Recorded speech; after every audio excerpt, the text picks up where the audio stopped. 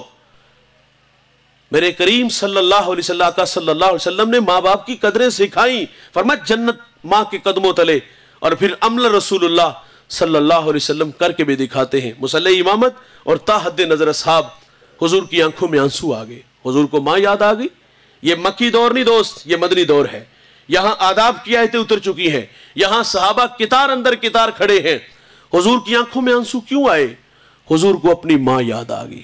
یار جس نے دکھوں کا دور دیکھا ہو نا، خوشحالی آئے تو انسان آرزو ضرور کرتا ہے، کاش کہ آج میرے ماں باپ زندہ ہوتے تو میرے سر پہ عزت کی دستار دیکھتے۔ یار میں اور آپ اپنا ماضی ذرا پلٹ کے دیکھیں تو غربت کی لکیر پہ دیکھتے ہیں خود کو۔ ایک وقت کا ہوتا تھا، ایک وقت کا ہوتا ہی نہیں تھا۔ اچار سے روٹی کھا لیتے تھے، گنڈے سے کھا لیتے تھے، یار گڑ سے روٹی کھا لیتے تھے، وہ لسی میں نمک مرچ ڈال کے اس سے روٹی کھا لی جاتی تھی۔ وہ کسی نے فقیر سے پوچھا نا بابا جی سب نہ مزیدار چیز کون سی ہوتی ہے؟ تو نہ کیا پتر بھوک ہوندی ہے۔ وہ بھوک کے زمانے میں اچار بھی کھا لیتے تھے، وہ لسی میں نمک مرچ ڈال کے اس سے کھانا کھا لیتے تھے، اور آج دسترخوان پہ انواع و اقسام کے کھانے پھل ہیں۔ تو کیا دل میں آرزو نہیں مچلتی کہ کاش کہ میرے بوڑھے ماں باپ زندہ ہوتے تو آج یہ بہار بھی دیکھتے؟ اور یار کبھی کوئی گلی محلے میں نہیں جانتا تھا، رشتہ دار بھی نہیں پہچانتے تھے، ویسے بھی غریب کا رشتہ دار ہوتا ہی کوئی نہیں۔ غریب تو کسی کو کال کر لینا تو نواب کا بیٹا کال نہیں ریسیو کرے گا کہ کہیں قرض نہ مانگ لے، دے دیا تو واپس کیسے کرے گا؟ تو یار غریب خوددار بڑے ہوتے ہیں، ہاتھ پھیلانا توہین جستجو جانتے ہیں۔ وہ تو سمجھتا تھا یہ میرے چچا کا، یہ میرے تائے کا، یہ میرے پھپھو کا، یہ میرے مامے کا بیٹا ہے۔ وہ تو قدروں کو جانتا تھا، لیکن وہ کیا جانتا تھا کہ جب دولت جہاں ڈیرے جماتی ہے تو وہاں قدریں پامال ہو جاتی ہیں، وہاں رشتے بھی بدلتے، وہاں دوستیاں بھی بدل جاتی ہیں۔ ہم نے بہت کم لوگ دیکھے جنہوں نے آغاز کو یاد رکھا، کہاں سے شروع ہوئے اور آج کہاں کھڑے ہوئے۔ اور ایک بات یاد رکھیے گا دوست، اوپر جانے میں بڑا وقت لگتا ہے لیکن اوپر سے نیچے آنے میں وقت نہیں لگتا۔ تو خیر یہ رویے ہم نے دیکھے ہیں، غریب کا دوست بھی کوئی نہیں ہوتا، غریب کا رشتہ دار بھی کوئی نہیں ہوتا۔ کبھی کوئی جانتا نہیں تھا یار، گلی محلے میں رشتہ دار ہی نہیں پہچانتے تھے۔ آج پوری دنیا میں شہرت، آج پورے شہر دینا میں شہرت، انسان آرزو کرتا ہے کاش میرے ماں باپ ہوتے تو یہ شہرت، یہ عزت، یہ تکریم، یہ پیار کی کائنات دیکھتے۔ انسانی فطرت ہے۔ اور یار کبھی پاس سائیکل نہیں ہوتا تھا، آج جہازوں کے سفر، دوڑتی گاڑیاں، فلک بوس عمارتیں، بنگلے پلازے۔ انسان آرزو نہیں کرتا کاش ماں باپ ہوتے تو آج یہ بہار بھی دیکھتے۔ میرے ایک دوست نے گاڑی لی، میں نے مبارکباد دی، آنکھوں میں آنسو تھے۔ میں نے کہا خوشی کے ہیں یا ماضی کی تلخیاں؟ مجھے کہتے ہیں ایک زمانہ تھا ماں بیمار ہوئی اور میرے پاس اتنے پیسے نہیں تھے کہ میں ماں کو گاڑی پہ بٹھا کے ہاسپٹل لے جاتا۔ وہ کہتا ہے ماں کو گدھا گاڑی پہ بٹھایا اور ماں راستے میں ہی زندگی کی بازی ہار گئی۔ وہ کہتا ہے سب کچھ ہے، ماں نہیں ہے۔ مرنے والے یہ بات کیا جانے، جینے والوں پہ کیا گزرتی ہے۔ اپنوں کے بغیر دوستو زندگی بڑی ادھوری ہوتی ہے۔ انسانی فطرت ہے، وہ آرزو کرتا ہے کاش کے ماں باپ ہو۔ حضور کو ماں یاد آئی، اور میرے نبی کی والدہ کب بچھڑی؟ جب حضور کی عمر 6 سال تھی۔ ابوا نامی ایک بستی آئی جہاں سیدہ آمنہ رضی اللہ تعالی عنہ آ کر کے رک گئی۔ بخار نے آ گھیر لیا اور آپ جان گئی کہ یہ بخار جان لے لے گا۔ وقت رخصت ام ایمن کو کہا کہ میرے بیٹے کو باحفاظت عبد المطلب تک پہنچا دینا۔ پھر حضور کو پاس بلایا، ادھر بچپنے کی معصومیت، پیشانی میں نبوت کا نور، اور ماں بیٹے میں کھپ سی گئی۔ دو ایک باتیں کی اور پھر ہمیشہ کے لیے پہاڑوں میں سو گئی۔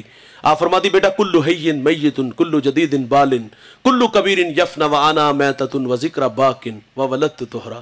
فرمایا بیٹا ہر نئی چیز نے پرانا اور ہر باقی نے فنا ہو جانا ہے۔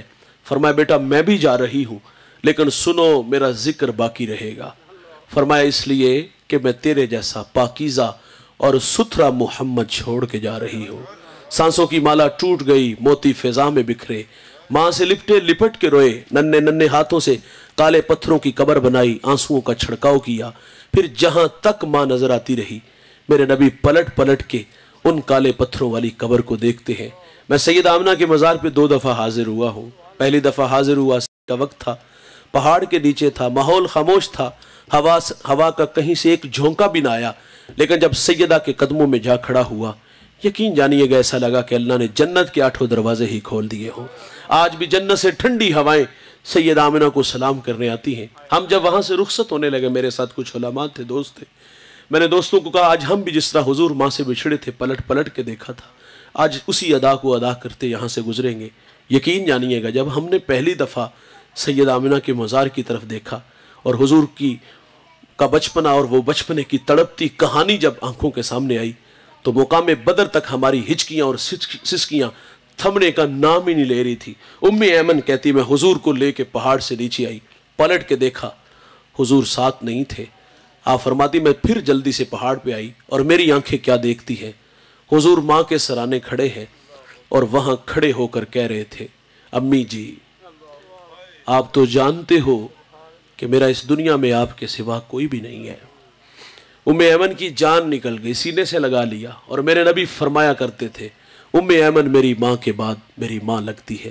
آج بچھڑی ماں کی یاد آئی، مصلی امامت ہے دوست اور تا حد نظر اصحاب ہے، آنکھیں برس پڑی، صحابہ کو کلام کیا، کاش ہم ماں جی ہوتے، نماز عشاء تمہیں پڑھا رہا ہوتا، سورۃ فاتحہ کی قرات بھی کر چکا ہوتا، میری والدہ کو مجھ سے کوئی کام یاد آ جاتا، مسجد نبوی کے دروازے پر آ کر کہتی ابن محمد میرے بیٹے محمد میری بات سنو، حضور فرماتے نماز توڑ کے پہلے ماں کی بات کو سنتا۔ ماں بڑی دولت ہے دوست، اس دولت کی قدر کرو، ایک بار آتے ہیں دوست یہ دوبارہ نہیں آئیں گے، ناراضگی نہ زندگی سے راستہ مانگو گے، زندگی ہمیں کبھی بھی راستہ نہیں دے گی۔ قدر کرو یار، اگر یہ ہے مانا کہ بڑے ہو گئے ہو یار، آپ کے کندھوں پہ بہت ساری ذمہ داریاں ہیں، لیکن میرا کہنا ہے کہ کیا 24 گھنٹوں میں سے 1 گھنٹہ آپ کے پاس نہیں جو آپ اپنے ماں باپ کے لیے مختص کر دو؟ یار وہ 1 گھنٹہ اپنے ماں باپ کے قدموں میں بیٹھا کرو، ان کے پاؤں دبایا کرو، ان کے ساتھ گپ شپ لگایا کرو، ان کے لیے باہر سے تحائف لایا کرو، انہیں کبھی کبھی باہر گھمانے پھرانے لے جایا کرو، اور یار انہیں باہر کبھی ہوٹل سے کھانا کھلانے لے جایا کرو۔ یار کبھی اپنے والد سے پوچھو ابا جی کو اپنے بچپنے کی کہانی سناؤ، ہاں کوئی پرانا گوڑا یار سناؤ، ہمارے دوست نہیں ہیں، ہم اداس نہیں ہوتے۔ اب تو یہ چلنے کے قابل نہیں یار، اب تو سفر نہیں کر سکتے، اب تو ان کے پاس ذرائع نہیں ہے، وہ آپ تو لے جا سکتے ہو، ابا جی سے کہو نا ابا جی کو پرانا یار، کبھی کبھی پرانے دوستوں سے ملانے لے جایا کرو۔ مرتے بوڑھے اس وقت ہے دوست جب ہم اپنے ماں باپ کو ٹائم نہیں دیتے۔ اولاد سمجھتی ہے کہ ہمارا فرض صرف اتنا کہ ہم ہفتے بعد یا 15 دن بعد 500,000 خدمت کر دیتے، بس اتنا ہی کافی ہے، اور یار یہ ہمارے پیسوں کے بھوکے، ہمیں غلطی لگی، زندگی میں بڑا کمایا یار، اور وہ کما کے خود نہیں کھایا، ہمارے اوپر خرچ کیا، یہ ہمارے پیسوں کے بھوکے نہیں ہوتے دوست۔ ان کی اب آرزو ہوتی ہے، میں نے 40 سال پردیس کے دھکے کھائے، میں نے فیکٹریوں میں 18 20 گھنٹے کام کیا ان بچوں کے مستقبل کے لیے، اب بوڑھوں کی آرزو ہوتی ہے کہ ہمارے بچے ہمارے ساتھ کچھ وقت گزارے، لیکن ایک ہی گھر میں رہتے ہوئے ہم کتنے اجنبی بن کے رہتے ہیں، مہینے گزر جاتے ہیں یار، ماں باپ سے ملاقات ہی نہیں ہوتی۔ ان کے پاس بیٹھا کرو، مشورہ لیا کرو، آپ پڑھے لکھے زیادہ ہو سکتے، تجربات آپ سے زیادہ رکھتے ہیں، یقین جانو ان کے قدموں میں بیٹھو گے تو زندگی کے گر سلیقے ملیں گے، لیکن افسوس کہ ہم بڑے ہوئے تو ماں باپ سے ہمارے رابطے تقریباً ختم ہو گئے۔ ان کو صرف آپ کی توجہ کی ضرورت ہے، ان کی آرزو ہے کہ ہمارے بچے ہمارے پاس بیٹھا کریں۔